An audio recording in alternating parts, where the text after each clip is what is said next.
Hi Ka-Charoat! For today's video, isi-share ko sa inyo kung paano ako gumawa ng homemade nachos. So, kailangan natin ng bawang, sibuyas, salt and pepper, konting soy sauce, ground beef,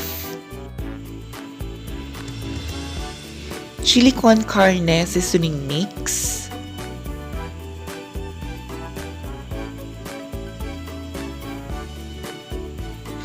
syempre kailangan din natin ng repolyo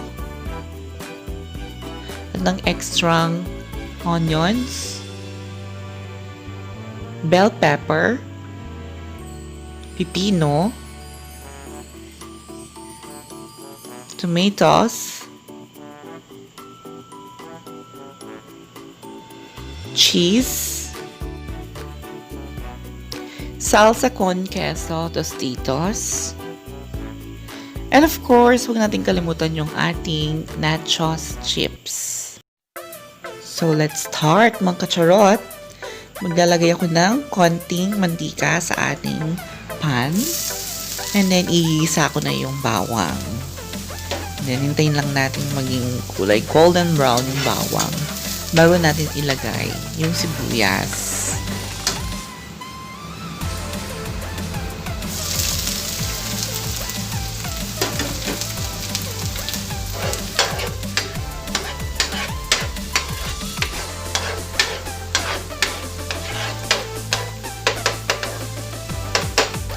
After ng bawang at sibuyas, pwede na natin ilagay ang ground beef.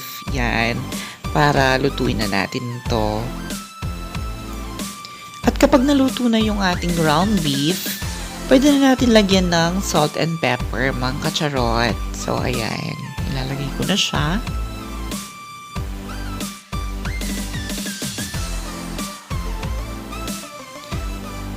Halu-haluin lang natin. And after that, pwede nating lagyan ng soy sauce yung ating beef para maging strong yung kanyang kulay. Konti lang mga ka-charot para hindi masyadong maalat. Okay? So, after ng soy sauce, ilalagay ko na yung chili con CaRnE seasoning mix. Yan. So, yan yung magbibigay aroma sa ating beef. At kung trip mo naman yung medyo maanghang, pwede mo siya lagyan ng konting chili powder. Ayan. So, ako gusto ko medyo maanghang-anghang siya, kaya nilagyan ko siya ng konting chili powder.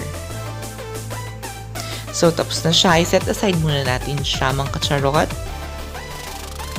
A-assemble naman natin ngayon yung ating nachos sa isang tray. So, unang lalagay ko yung ating nachos chips. So, ayan. And then, sunod na natin yung ating linutong ground beef. Ayan, ikalat lang natin siya.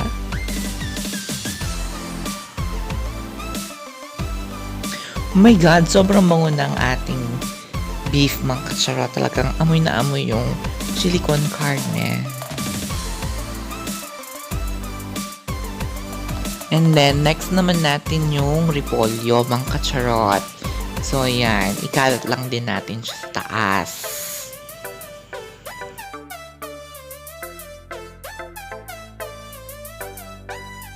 After ng repolyo, ilagay na din natin yung red bell pepper. So, ayan. Ikalat lang din natin siya, mga ka-charot. Diba? Ang ganda ng kulay.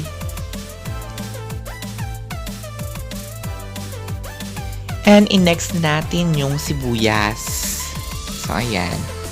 Ikalat lang din natin. So, kailangan dito mapagkalat tayo, mga ka-charot.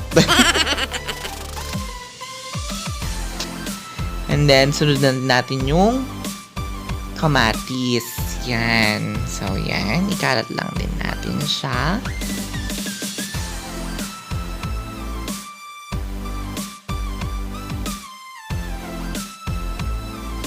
Tapos, yung pipino naman. Ayan. Kalat lang din natin siya.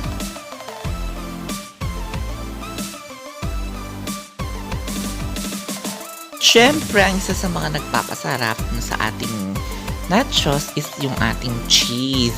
Ayan. Kalat lang natin sa taas.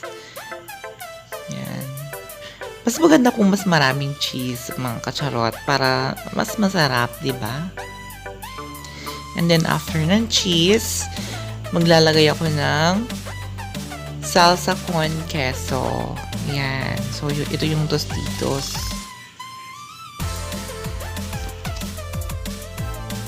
And then, pwede rin kayong maglagay ng mayonnaise, mga ka-charot, kung gusto nyo. Ayan na siya, mga ka-charot. We're almost done. So, try nyo na ito sa inyong bahay, mga ka-charot. For sure, magugustuhin ito ng inyong mga kapamilya.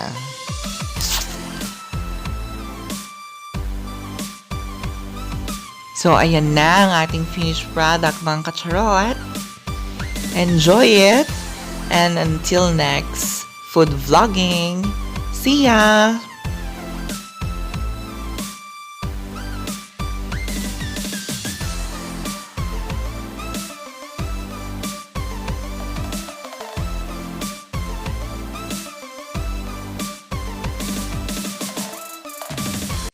Anong kinaubos mo na?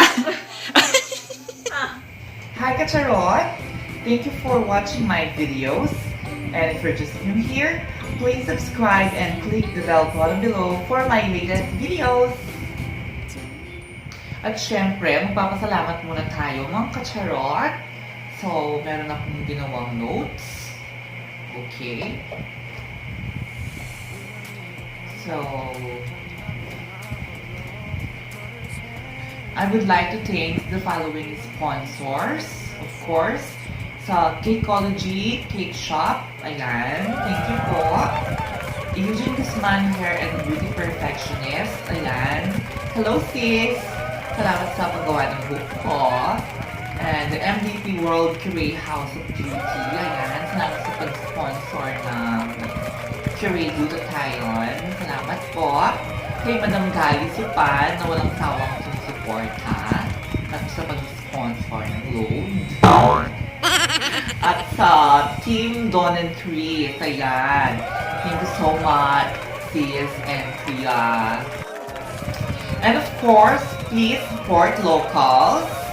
Kindly subscribe on their YouTube channel. So, shout out sa mga kapatid kong small YouTuber dyan na kagaya ko. First, shout out kay Elena Argel from Italy. Ayan. Hello sis! Keep safe dyan. Kay Mark Anthony Basa from Quezon City. Hello po, kuya. Kay Sophia Argel from Quezon City. Hello, baby girl. Good luck sa yung channel. And kay Jess Vlog TV from Nobali Chat. Hello, Nakshi. Good luck sa yung channel. More subscribers to come. And kay John Ray Malinaw from Cavite. Ayan. So, pag-subscribe nyo na lang po sila, mga Ka-Charoat, kagaya po ng pag-support ng pinakita nyo po sa akin. So, yun lamang po. Maraming salamat!